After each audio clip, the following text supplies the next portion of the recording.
Over the last 10 years, as the feckless, spineless, loser, failure Democrats have sold out their constituencies time and time again, oftentimes you'll hear them making excuses such as, but Trump, we're not in the majority, but we don't have any leverage. And they make these excuses because Democrats love nothing more than surrendering. They love capitulating and being complicit with the Republicans. And for the last 10 years, Democratic and liberal voters have been accepting their fucking endless excuses. And I'm wondering, are you guys finally there yet?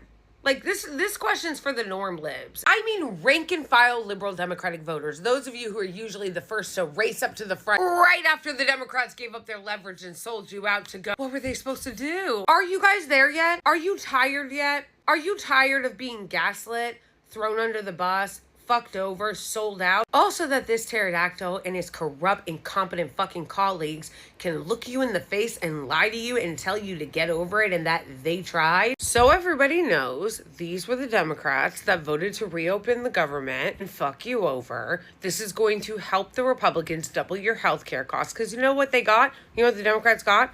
Nothing. They got nothing. And you know what? Let me correct that. When I say they didn't get anything, I mean they didn't get anything for the American people. They didn't get anything for you.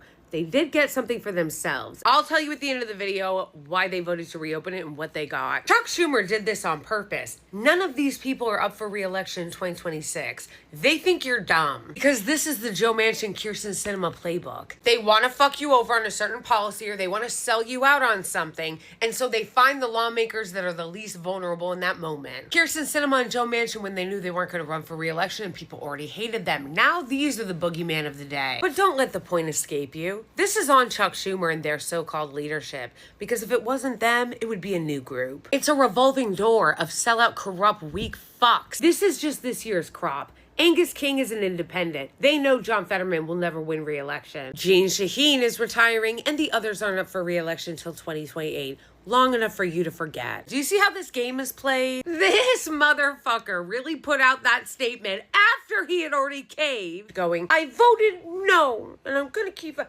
You voted no. Who gives a shit? You're the leader of the Senate. See, because these people think you're stupid and they have no respect for you, they think you're not going to notice that even though he's going, well, I voted no, so don't get mad at me. The reason why they even had that vote is because he allowed it. He is the Senate leader. He is the one that could have kept his caucus in line the same way that Mitch McConnell always kept his caucus in line. But did he? No, of course he did not. And do you think any of these people voted without his consent? Of course not. He then had the actual nerve to go on the Senate floor and go, no matter how this vote turns out, we're going to continue to fight. That was the fight. Democrats love to do this gaslighting thing where they talk about how they're going to keep fighting for you as they're surrendering. So as he is surrendering to the Republicans, as they are selling you out and throwing you under the bus, they'll look you straight in the face and go, we're gonna keep fighting for you. No, literally. Here's Cortez Masto doing that same exact thing. This is where the fight really begins. It's just the beginning. No, that was the fight. The fight was happening just then, and you guys caved. But again, they gaslight you and go, oh, hi guys, as we're caving, as we're selling you out, we're going to explain our selling out to you by telling you that we're still fighting for you as we already gave up the fight. This is a disaster. This is a disaster. They caved, getting nothing. Nothing. They got... Maybe we'll talk about it. All right, so now to the why, which I said I would explain. It is because Trump was threatening to get the Republicans to nuke the filibuster. The Republicans do not want to get rid of the filibuster. They don't want to get rid of it because they don't want popular policy that would actually help the American people to be able to pass.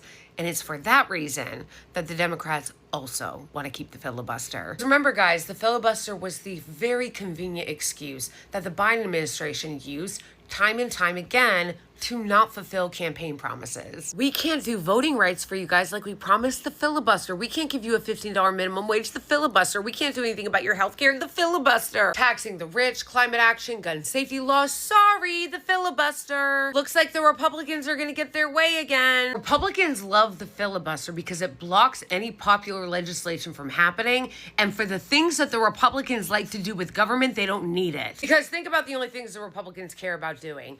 Right-wing judges and tax cuts for the rich and deregulation.